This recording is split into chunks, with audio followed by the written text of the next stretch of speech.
ለልጅቷ የሚደረገውን በሙሉ አደርጋለሁ። መክፈል ያለብኝ መስዋዕትነት ሁሉ ከፍላለሁ።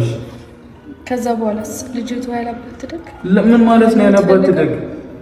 እኔ እንደ አባት እንከባከባታለሁ። ልጅ ምንም በማታውቀው እንድትሰቃይብኝ አልፈልግም። እኔ እቺ ልጅ ምንም እንድትሆን አልፈልግም። እዩ ብሩኬ ለመጀመሪያ ጊዜ ልጁን ተቀበለ።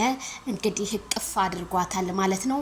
ለካ ብሩኬ ድንግል አይደለም፣ ድንግሉን ያስረከበው ለእዩ ነው ማለት ነው።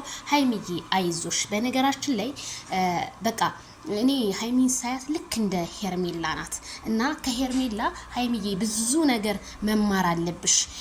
ሄርሜላ ማለት በጣም ትግስተኛ ናት። ምንም በቃ እንደሷ ሁኚ፣ እጅ በደረት ይሁኚ።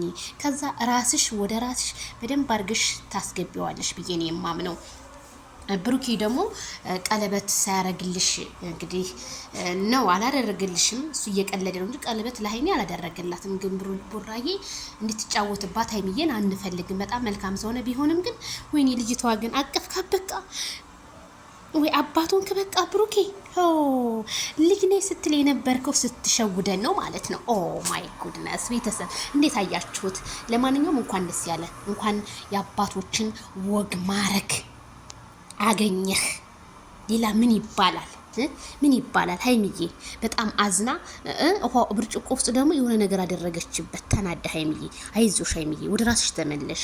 ምንም ማድረግ አይቻልም። እንግዲህ የተደፋ ውሃ ተመልሶ አይታፈስም የሚባል አባባል አለ። ረጋ ሰከን በረድ በይ።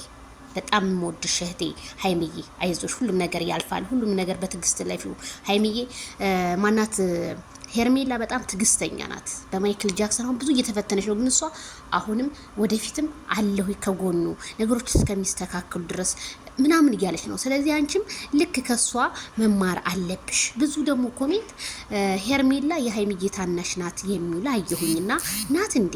ነገሩን ሄርሜላ እኮ ሰውነት ይዟት እንጂ ገና የ17 ዓመት ወጣት ናት፣ ገና ናት። ሀይሚዬም እኮ ገና 20 ቤት ውስጥ ናት። እና ምን ትላላችሁ?